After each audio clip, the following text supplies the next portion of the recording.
राधा की एक सहेली पहली बार उसके घर कुछ दिनों के लिए रहने के लिए आई थी, क्योंकि उसके बड़े भाई की शादी तय हो चुकी थी। बेटा, तुम लोग यहाँ पर गप्पे मारो, तब तक मैं तुम लोगों के लिए चाय बना कर लाती हूँ। राधिका की माँ मीरा चाय बनाने चली गई। अब तो तेरे भाई की शादी होने वाली है, शादी के बाद तेरी माँ को काम नहीं करना पड़ेगा। तभी वहाँ पर राधिका की मौसी सीता यानी मीरा की जुड़वा बहन आ गई, जिसे देखकर प्रियंका हैरान हो गई। राधिका, तू यहाँ अपनी सहेली के साथ बैठकर गप्पे मार रही है। घर में शादी का माहौल है, थोड़ा बहुत काम कर ले। मम्मी जी, आप तो चाय बनाने गई थी, आप साड़ी बदल कर कैसे आ गई? अचानक कहीं जाने का प्लान बन गया क्या आपका? मैं और तेरे लिए चाय बनाऊंगी। अब जब चाय की बात कर ही दी है तो जल्दी से तुम दोनों किचन में जाओ और मेरे लिए ब्लैक कॉफी बना कर लाओ। प्रियंका को कुछ भी समझ में नहीं आ रहा था। इतने में वहां पर सीता की जुड़वा बहन यानी राधिका की माँ मीरा चाय बनाकर ले आई। अब तो प्रियंका की आंखें कुछ ज्यादा ही फटी की फटी रह गईं। क्या हुआ प्रियंका, अब समझ में आई पूरी बात? मुझे तो ऐसा लग रहा है कि इन दोनों के बीच में मिरर रखा हुआ है। राधिका बेटा, तुझे अपनी सहेली को पहले ही बता देना चाहिए था कि हम दोनों जुड़वा बहनें हैं। मीरा, तू बहुत सीधी है, ये चाय बाद में पीना, पहले जितना मैंने कहा है उतना करो। मेरे लिए ब्लैक कॉफी बना कर लाओ, उसके बाद ही चाय पीने को मिलेगी। प्रियंका, मेरी मौसी थोड़ी जिद्दी स्वभाव की है, उसके लिए ब्लैक कॉफी बनानी पड़ेगी, चल मेरे साथ। राधिका अपनी सहेली प्रियंका के साथ अपनी मौसी के लिए ब्लैक कॉफी बनाने के लिए किचन में चली गई। मीरा, मुझे तेरी ये बात बिल्कुल सही नहीं लगती। तू इस घर की मालकिन है, उम्र में भी सबसे बड़ी है, और तू इन दोनों छछुंदरों के लिए चाय बनाने चली गई। चल बैठ, हम दोनों चाय पीते हैं। तभी वहां पर मीरा का बेटा सिद्धार्थ आ गया। अरे मौसी, आप कब आई? प्रणाम। सिद्धार्थ ने आते ही अपनी मौसी के पैर छू लिए। सिद्धार्थ, हम दोनों जुड़वा बहनों को देखकर हर कोई कंफ्यूज हो जाता है, पर तू हर बार मुझे कैसे पहचान लेता है? अरे मौसी, ये तो बहुत आसान है, आपकी आंखें हमेशा ही गुस्से से लाल रहती हैं। ये तू कैसी फालतू की बातें कर रहा है सिद्धार्थ? मैं हर वक्त गुस्से में नहीं रहती हूँ। जब मेरे सामने कोई गुस्से वाली हरकतें कर देता है, मैं सिर्फ तभी गुस्सा करती हूँ। तू जाकर तैयारी कर, कल बारात लेकर चलनी है। अगले दिन सिद्धार्थ की बारात निकली। निहारिका के घर वालों ने उन लोगों का स्वागत किया। शादी का कार्यक्रम चल रहा था कि तभी निहारिका के पिताजी नानक सीता के पास आ गए। क्या बात है समधन जी, आप तो आज किसी दुल्हन से कम नहीं लग रही। पहली बात तो मैं आपकी समधन जी नहीं हूँ, आपकी समधन जी वो रही। देखो, सामने अपने काम में बिजी है। मैं उसकी जुड़वा बहन हूँ और मुझ पर डोरे डालने की कोशिश भी मत करना। अरे हाँ, मुझे पता है कि आप मीरा जी की जुड़वा बहन हो, तो इस रिश्ते से आप भी मेरी समधन ही हुई ना। क्या बात है आपने कितनी गजब की बात बताई मुझे। ये तो मुझे पता ही नहीं था कि मैं अभी रिश्ते में आपकी समधन ही हुई। अरे मैं तो सिर्फ मजाक कर रहा था, आप बेफिजूल में नाराज हो गई। मैं भी मजाक ही कर रही हूँ समधी जी, बस मुझे हंसना नहीं आया। तो इस तरह से सिद्धार्थ की शादी निहारिका के साथ हो गई। अगली सुबह विदाई का कार्यक्रम संपन्न हुआ और निहारिका अपने ससुराल आ गई। मेरी बहू कितनी प्यारी है, किसी की नजर न लग जाए। निहारिका बेटा, आज तेरी इस घर में पहली रसोई है। तुझे मीठे में जो भी सबसे अच्छा बनाना आता हो वो हम सबके लिए बना दे। जी माँ जी। निहारिका किचन में जाकर गाजर का हलवा बनाने लगी। तभी किचन में मीरा की जुड़वा बहन सीता आ गई। अरे बहू, क्या बना रही है तू? माँ जी, मैं आप सभी लोगों के लिए गाजर का हलवा बना रही हूँ। वो सब तो ठीक है, लेकिन गाजर का हलवा बनाने के बाद तू सबके लिए मस्त खीर भी बना देना, और उसके बाद रात में मेरे लिए स्पेशली ब्लैक कॉफी तो जरूर बना देना। अभी थोड़ी देर पहले तो माँ जी ने कहा था कि तुझे जो भी पसंद हो बना लेना, पर अचानक इन्हें खीर का आइडिया कैसे आ गया? चल कोई बात नहीं, बना देती हूँ वो भी। क्या सोचने लगी बहू? कुछ नहीं माँ जी, आप आराम कीजिए, मैं सब कुछ बना कर लाती हूँ। आपके लिए ब्लैक कॉफी भी बना दूंगी रात में। सीता वहां से चली गई। निहारिका ने गाजर का हलवा, बहुत ही स्वादिष्ट खीर, सभी को गाजर का हलवा और खीर का स्वाद बहुत पसंद आया। निहारिका ने बाहर मेहमानों के सामने घूंघट डाल रखा था, इसलिए उसे ये नहीं पता चला कि वहां पर उसकी दोनों जुड़वा सास एक साथ बैठी हैं। क्या बात है बहू, तेरे हाथ में तो अमृत है। रात में निहारिका ने ब्लैक कॉफी बनाई और अपनी सास के कमरे में देने के लिए चली गई। माँ जी, ये रही आपकी पसंदीदा ब्लैक कॉफी। अरे बहू, मुझे ये ब्लैक कॉफी पीने का शौक बिल्कुल भी नहीं है। लगता है माँ जी सास बहू के सीरियल बहुत देखती हैं और मेरे साथ भी कुछ वैसा ही कर रही हैं, जैसे हर एक सास अपनी नई नवेली बहू के साथ करती है। पहले खुद ही ब्लैक कॉफी का ऑर्डर दे दिया और अब जब मैं ब्लैक कॉफी बनाकर ले आई तब मना कर रही हैं। क्या हुआ बहू, क्या सोचने लगी? कुछ नहीं माँ जी, मुझे लगा शायद आपको ब्लैक कॉफी पीनी होगी, निहारिका अपनी सास के कमरे से बाहर आ गई और सीधा किचन में जाकर ब्लैक कॉफी रख दी। उसके बाद वो सीधा अपने कमरे में चली गई। अरे निहारिका, तुम तो पहले दिन से इतनी ज्यादा बिजी हो गई हो कि अपने पति को तो भूल ही गई। नहीं पतिदेव, मैं आपको कैसे भूल सकती हूँ। एक बहू का फर्ज होता है कि अपने पति के साथ साथ पति के पूरे परिवार का ख्याल रखे। निहारिका, तुम्हारी तबीयत तो ठीक है? ये बड़े बड़े टीवी सीरियल वाले डायलॉग क्यों मार रही हो? बस ऐसे ही, सोचा आपको अच्छा लगेगा। निहारिका और सिद्धार्थ ने प्यार भरी बातें करना शुरू ही किया था कि तभी अचानक किसी ने घर का दरवाजा खटखटाया। आप बैठिए, मैं देखती हूँ कौन है। निहारिका ने दरवाजा खोला तो बाहर उसकी सास खड़ी थी। निहारिका, मैंने कहा था ना कि सोने से पहले मुझे ब्लैक कॉफी पीना है। मुझे पता था कि आप ये नौटंकी जरूर करने वाली हैं, इसीलिए मैंने ब्लैक कॉफी किचन में रख दी है। क्या हुआ, मन में कोई बहाना सोचने लगी क्या बहू? अरे नहीं माँ जी, मैंने तो न जाने कब से आपकी ब्लैक कॉफी बना कर रखी है, मैं अभी आपके लिए लेकर आती हूँ। निहारिका रसोई में गई, कॉफी गर्म की और सीता को लाकर दे दी। जब ब्लैक कॉफी तूने बना दी थी तो मेरे कमरे में आकर मुझे दे नहीं सकती थी? अभी से भुलक्कड़ हो जाओगी तो आगे क्या होगा तेरा? माँ जी कुछ ज्यादा ही ओवर एक्टिंग नहीं कर रही हैं। निहारिका भागकर अपने कमरे में आई और अंदर से दरवाजा बंद कर दिया। सिद्धार्थ, तुम्हारी माँ को दौरे पड़ते हैं क्या? ये तुम कैसी बातें कर रही हो निहारिका? मेरी माँ तो बहुत सीधी है। हर बेटे को अपनी माँ सीधी ही लगती है। अरे लेकिन हुआ क्या, पूरी बात तो बताओ। कभी तो तुम्हारी माँ बहुत ज्यादा प्यार से बात करने लगती है, तो कभी इतने गुस्से में लाल हो जाती है कि पूछो ही मत। पहले उन्होंने कहा कि मेरे लिए कॉफी बना देना। जब मैं कॉफी लेकर उनके कमरे में गई तो उन्होंने मना कर दिया।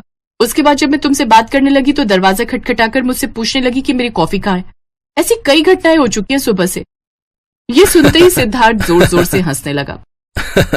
अरे तुम मेरे साथ चलो, सब कुछ क्लियर कर देता हूँ। आज इस घर में तुम्हारा पहला दिन है ना, इसीलिए शायद तुम्हें नहीं पता होगा। सिद्धार्थ निहारिका का हाथ पकड़कर अपनी माँ मीरा के कमरे में ले गया। माँ आपने अपनी बहू से ब्लैक कॉफी मांगी थी?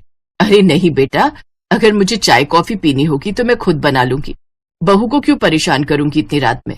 तभी सिद्धार्थ भाग कर गया और अपनी मौसी का हाथ पकड़कर अपनी माँ मीरा के कमरे में ले आया। निहारिका सीता को देखकर हैरान हो गई क्योंकि दोनों जुड़वा बहनें थी। वो अभी भी कॉफी पी रही थी। ये मेरी माँ है जो कि बहुत सीधी है, ये कभी तुमसे कुछ भी नहीं कहेंगी। और ये रही मेरी मौसी, इनका चेहरा हमेशा गुस्से से लाल ही रहता है। वैसे दिल से ये अच्छी है लेकिन इनका नेचर ही ऐसा है। अच्छा, तो ये बात है। मुझे तो कुछ और ही लगा था। अरे सिद्धार्थ, ये बात तू बहू को कल सुबह भी तो बता सकता था। आज तुम दोनों की सुहाग रात है, जल्दी जाओ अपने कमरे में। देखा निहारिका, मेरी दोनों माएं बहुत अच्छी हैं। सॉरी, मुझे थोड़ी गलत फहमी हो गई थी। मुझे नहीं पता था कि मेरी सासू माँ की कोई जुड़वा बहन भी है। उस दिन के बाद कोई भी गलत फहमी नहीं हुई और पूरा परिवार खुशी खुशी रहने लगा।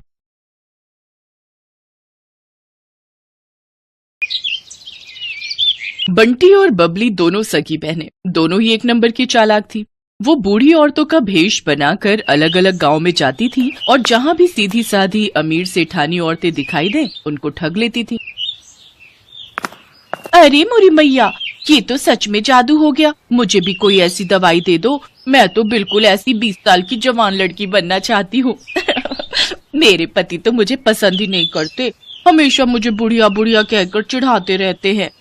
सही कह रही हो बहन, मेरे पति भी मुझे ऐसे ही सुनाते हैं कि तू तो अब बूढ़ी हो गई है, तेरे ऊपर कुछ पहना ओढ़ा अच्छा नहीं लगता। अब दिखाऊंगी मैं कितनी सुंदर लगती हूँ। वैसे ये दवाई खाकर हम कितने दिन में जवान हो जाएंगे? बस एक बार ये 1 हफ्ता दवाई खा लो, उसके बाद आने वाले 1 हफ्ते के अंदर तुम्हारे अंदर बदलाव आ जाएगा। पर ये दवाई महंगी है, इतना याद रखो, 51,000 रुपए का शगुन डालना पड़ता है, तब ये दवाई मिलती है और तभी ये अपना असर दिखाती है। अब तुम पांचों अगर जवान होना चाहती हो तो कल 51,000 रुपए ले आओ और ये दवाई ले जाओ। अरे वो तो कोई दिक्कत नहीं है, पैसों की चिंता तुम ना करो, हम कल ही ले आएंगे। पर मेरी तो अब बहन की लड़की की शादी है, मैं सोच रही हूँ कल से दवाई शुरू कर दूं। हाँ, आप कल से ही दवाई शुरू कर दो, तभी आप मेरी तरह सुंदर बन पाओगे। ठीक है, तो फिर हम सब कल पैसे लेकर आ जाएंगे, तुम हमें दवाई दे देना। मोहनपुर गांव की सारी अमीर बड़े घर की औरतें बंटी और बबली के झांसे में आ जाती हैं और उनसे दवाई खरीद लेती हैं। बंटी और बबली तो अपना काम करके उन औरतों को ठग कर कब का वहां से रफू चक्कर हो चुकी थी, पर मोहनपुर गांव की औरतें अपना सिर पीटती रह गई। उनके घर में सभी उन्हें डांटने लगे। अरे तुम पागल हो क्या? तुम्हारी उम्र हो गई, बाल पक गए, पर अक्ल अभी भी बच्चों वाली है। ऐसे भला दवाई लेकर कोई इतना जवान हो जाए कि 20 साल की लड़की बन जाए। तुम्हें क्या हो गया था? बताओ, फालतू के पैसे खराब हो गए और वो औरतें तुम्हें ठग कर चली गई। अरे मुझे अकेली को क्यों डांट रहे हो? सब किया धरा उस सुशीला का है। वही मुझे उन औरतों के पास ले गई थी। पर मुझे अभी तक समझ में नहीं आ रहा है कि उनमें से एक बूढ़ी दादी और वो उसकी पोती, क्या जो हमें पागल बना रही थी वो दादी पोती है क्या? तुम यहाँ अपना गणित लगाती रहो और वो दोनों राम जाने किसी और को लूट रही होंगी। बिल्कुल सही। बंटी और बबली अब सीतापुर गांव में पहुंच चुकी थी। अब उनका अगला निशाना यहाँ की अमीर घर की औरतें। बंटी, चल अगला निशाना ढूंढते हैं, थोड़ा गांव में घूम आए। ठीक है, पहले इन सब का विश्वास भी तो जीतना होगा। अरे वो तो हमारे बाएं हाथ का खेल है। बंटी और बबली दो बुढ़िया बनकर सीतापुर गांव में घूमने लगी। वो एक चौपाल के पास से गुजरी। वहाँ कुछ बड़े घर की औरतें बैठी हुई आपस में गप्पे मार रही थी। बंटी और बबली जानती थी कि ये सही मौका है। अरे लाजवंती, कितने दिन में मैं जवान हो जाऊंगी? दवाई की 5 खुराक तो मैंने खा ली है। सुमित्रा, तुझे सब्र नहीं है। मैंने तुझे कहा ना, तू देखना सुंदर लड़की में ना बदल जाए तो मेरा नाम बदल देना। मैंने भी वो दवाई शुरू कर दी है। अरे हम जैसी बहुत बूढ़ी औरतें उस दवाई को खाकर जवान हुई हैं। ये दोनों बुढ़िया औरतें गांव में नई दिखाई दे रही हैं, पर ये किस दवाई की बात कर रही हैं? जरा पूछ तो। अरे बहन जी, जरा रुकना, आपको इस गांव में पहली बार देखा है। आप ये किस दवाई की बात कर रहे हो? जी नमस्ते। हम दोनों तो बूढ़े से जवान होने की दवाई की बात कर रहे हैं। हम वो दवाई खा रहे हैं। अब बूढ़े शरीर से काम नहीं होता, उम्र हो चली है, शरीर कमजोर हो गया है। हमें किसी ने दवाई दी थी कि इसको खाने से हम बहुत जल्दी जवान लड़की बन जाएंगे, तो हम इसी बारे में बात कर रहे हैं। हाय हाय हाय, सचमुच बुढ़ापा झेला ही नहीं जाता। कभी कोई बीमारी शरीर को घेर लेती है तो कभी कोई। हमसे अब बुढ़ापा सहन नहीं होता, इसलिए हम जवान होने की दवाई खा रहे हैं। अच्छा, तो उससे कोई भी जवान हो सकता है?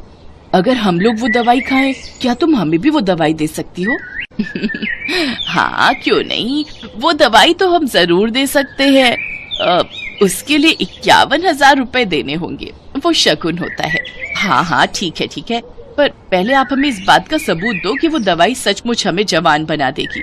मेरी दवाई को 5 दिन हो चुके हैं, बस कल एक दवाई और लेनी है, फिर परसों मैं तुम्हें एक जवान लड़की के रूप में दिखाई दूंगी। ठीक है, तो फिर हम परसों ही दवाई खरीदेंगे। पहले तुम्हें देख तो ले, आजकल चोर उचक्के बेईमान ठग बहुत लूटने लगे हैं। अरे तो ठीक है, आप जब परसों सुमित्रा को लड़की के रूप में देखोगे तभी आपको विश्वास होगा।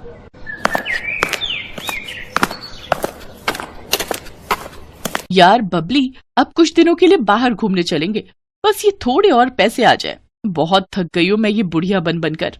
ठीक है, बस ये काम हो जाए, फिर इस बार हम लंबी छुट्टियों पर चलेंगे। बंटी और बबली इस बार बहुत खुश थी, क्योंकि उनके पास इस बार बेईमानी के बहुत सारे पैसे जुड़ चुके थे। अगले दिन गांव की सारी अमीर घर की औरतें बंटी और बबली के पास दवाई लेने पहुंच जाती हैं। ये मेरी ननद है, कल ही दूसरे गांव से आई है। मैंने इसे भी आपके बारे में बताया, तो ये बोल रही है कि इसे भी वो दवाई चाहिए जिससे आप बूढ़े से जवान हो जाओ। वैसे आपकी दूसरी साथी कहाँ है? क्या वो जवान हो गई? हाँ बहन जी, वो तो कल रात को ही जवान हो गई थी। अरे सुमित्रा, जरा सामने आ जल्दी से, इन्हें अपना जादू दिखा। सब औरतें चौंक जाती हैं, क्योंकि बबली अब एक लड़की के रूप में थी। तभी सेठानी की ननद बोली, क्या बात है, वैसे कितने दिन लगे आपको बुढ़िया से जवान होने में?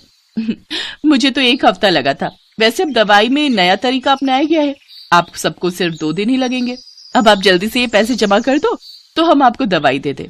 2 दिन का इंतजार क्या करना है, मैं आपको अभी लड़की बनकर दिखा देती हूँ।